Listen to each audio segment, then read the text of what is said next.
ladies, hope every one of you is doing well.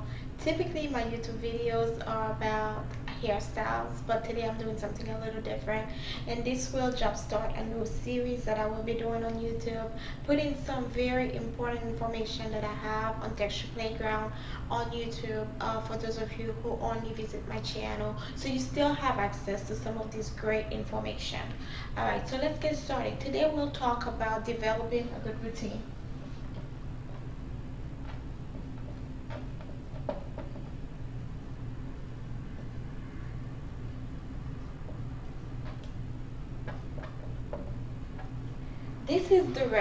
This video is directly in response to so many of you writing in my inbox and asking me what is my hair routine.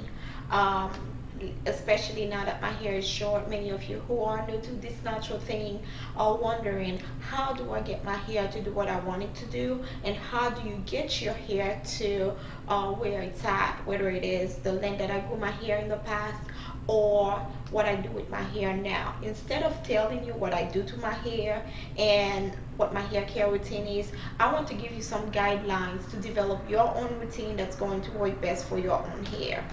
Alright, so the first thing that I do stress in developing your own routine is to assess. So I'll write it down here. Assess. What do I mean by assess? Too often we tend to compare our hair to other people.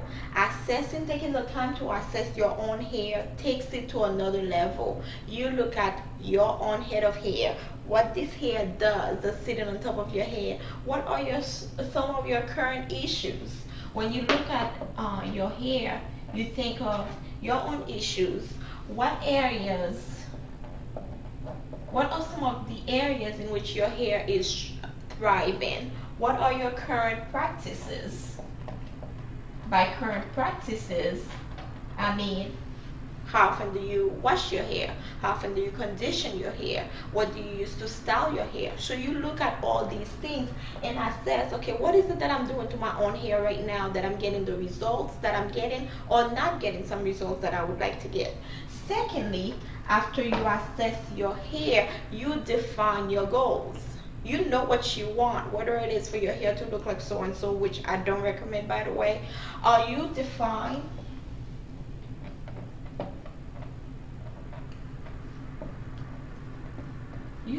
the goals that you have for your hair. And by goals, I'm very specific on there are some goals that are healthy and some goals that are unhealthy. And oftentimes once you start really looking at your own hair, you determine what are some good goals for your hair. So as you define your goals, whether it is to achieve length, more volume, we want bigger hair, many of us, whether it is health, we want our hair to be healthier. Defining your goals will let you know what it is ultimately that you want your hair to do, whether you want it to be longer, healthier, more voluminous, whatever it is that your goals are for your own hair. So now you have a starting point. You know what your issues are, you know what your hair does well, and you know what you do to your hair. You know what you want your hair to do. The next step is to develop a plan.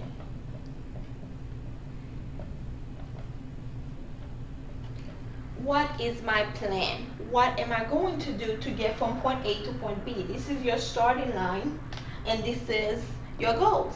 In between that, in between point A, your starting point, and your goals, we'll call it point C, there is all of this in between.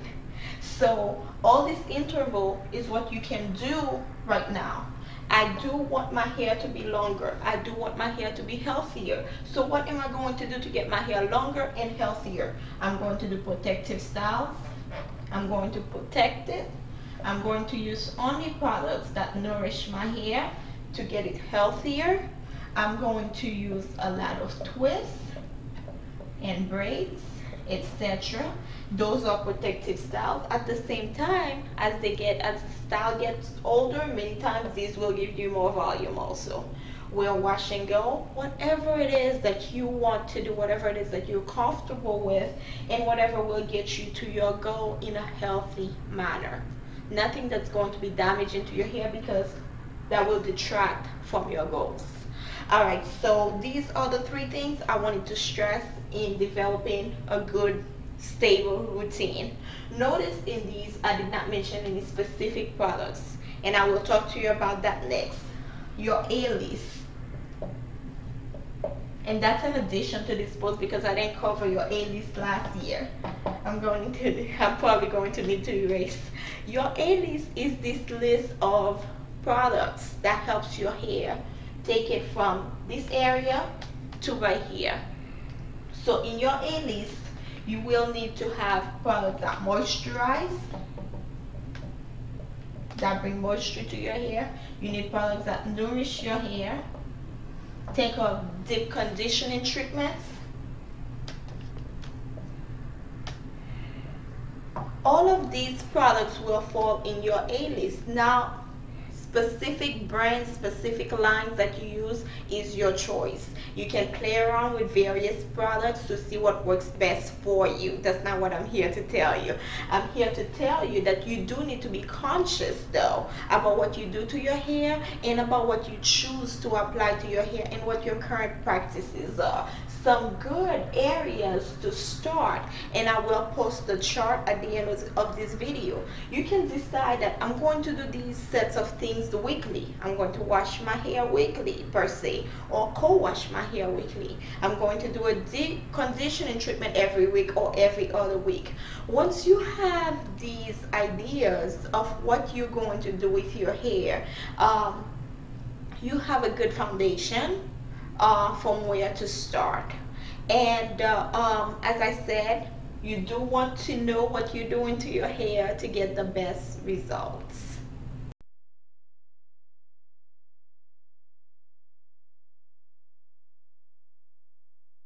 Alright, now you have seen the chart, and I erased everything that was behind me.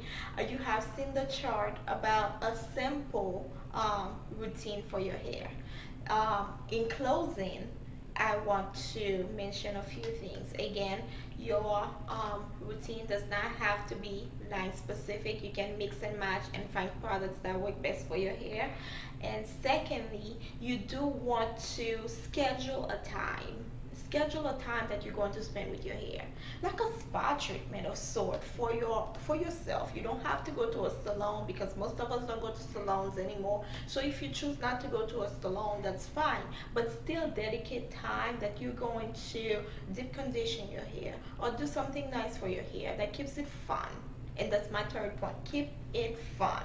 This may sound like work, but in reality, once you get into your routine and once you start doing it, it's no longer work. It's just spending time with your hair and having some fun, getting from point A to point B and achieving whatever your goals are. So again, many of you already do these things, but you're not doing it consciously. My challenge to you is to become conscious about what it is that you do to your hair and have a whole lot of fun with your hair as you do it.